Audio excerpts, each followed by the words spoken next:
KFC اور McDonald سے منگوایا ہوا کھانا ایک جگہ پہ بیٹھ کے کھاتے ہیں، نماز نہیں ایک جگہ بیٹھ کے پڑھتے. تو آپ تنقید کیوں کرتے ہیں سر؟ کہ سنی شیعہ کی جب آپ گفتگو سنیں مختلف مسائل پہ، سینکڑوں اس کے پروگرام ہیں، آپ کو 90% مسائل ایک جیسے نظر آئیں گے. لوگوں نے سوچنا شروع کیا یار ہم تو سمجھتے تھے کہ شیعہ جو ہیں یہ کسی اور دین کے ماننے والے ہیں، اور شیعہ نے سمجھا کہ اہل سنت جو ہیں وہ اہل بیت کو نہیں مانتے. تو وہاں پر تو آپ کو کامن چیزیں نظر آتی ہیں. جب آپ ایک مکتبہ فکر کو فالو کرتے ہیں تو نیچرلی آپ اس پہ کاربند ہوتے ہیں، آپ اس کو درست سمجھتے ہیں. جب آپ اس کو درست سمجھتے ہیں تو دوسرے میں آپ کو کچھ کجیاں، کوتاہیاں، کمیاں دکھائی دیتی ہیں. یہ نیچرل ہے. تو جب آپ ایک پہ قائم ہوتے ہیں تو دوسرے کو آبویسلی آپ سمجھیں گے کہ اس میں کمی ہے، کوتاہی ہے، تو میں اس اپنے مکتبہ فکر کو فالو کر رہا ہوں. جی ایسے ہی آپ نے اس کانسیپٹ پہ ہوں ایسے تو ہی اس میں کیا پرابلم ہے؟ اگر کچھ مکاتب فکر آپ یہ سمجھتے ہیں کہ ہمارا جو فرقہ ہے وہ ٹھیک ہے اور دوسرا غلط کر رہا ہے تو یہ نیچرل ہے. تو آپ تنقید کیوں کرتے ہیں سر؟ مجھے ان سے اختلاف یہ ہے کہ یہ کافر کہتے ہیں اور کہتے ہیں یہ جہنمی ہے، اسلام سے نکل چکے ہیں. ان کے پیچھے نماز پڑھنا حرام، انہیں چندہ دینا حرام. ان کی مسجد میں جائیں تو مسجد والے دھوئیں گے مسجد کو. رفع الیدین کرنے والا اگر کسی بریلوی کی مسجد میں چلا جائے، آج بھی انڈیا میں ایسی مساجد ہے، پاکستان میں تو گاؤں ایریا میں بہت زیادہ تھی، اب تھوڑی سی ٹالرنس آئی ہے.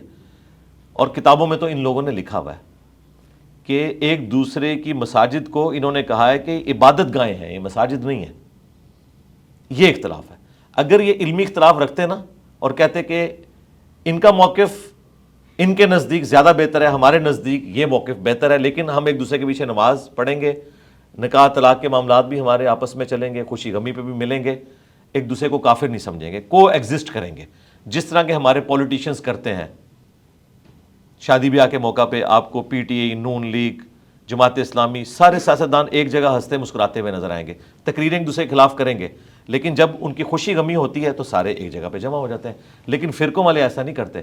یہ رمضان نشریات میں جمع ہوتے ہیں اور ریئل ٹائم ہمارے پاس انفارمیشن ہے ان اینکرز کی طرف سے کہ جیسے ہی نماز مغرب کا ٹائم آتا ہے نماز اپنی اپنی پڑھتے ہیں. KFC اور میکڈونلڈ سے منگوایا ہوا کھانا ایک جگہ پہ بیٹھ کے کھاتے ہیں، نماز نہیں ایک جگہ بیٹھ کے پڑھتے. اور اگر پڑھ لیں تو ان کے ساتھ والے دوسرے بڑے علماء کہتے ہیں کہ آپ نے ان کے پیچھے نماز پڑھ لی، آپ اپنا نکاح دوبارہ کریں. پچھلے دنوں مفتی منیب الرحمان صاحب، ان کے خلاف کتنی کمپین چلی ہے کہ آپ نے ایک دیوبندی فرقے کے امام کے پیچھے نماز پڑھی ہے، تجدید نکاح بھی کریں، تجدید ایمان بھی کریں. اگر مفتی منیب جیسے ماڈریٹ بندے کے بارے میں اس کے ماننے والے جو اس وقت مفتی اعظم ہیں بریلویوں کا، ان کے اپنے علماء کہہ رہے ہیں کہ آپ کا نکاح ٹوٹ گیا، تو مجھے آپ کو کس نے ایکسیپٹنس دینی ہے؟ یہ نفرتیں ان میں.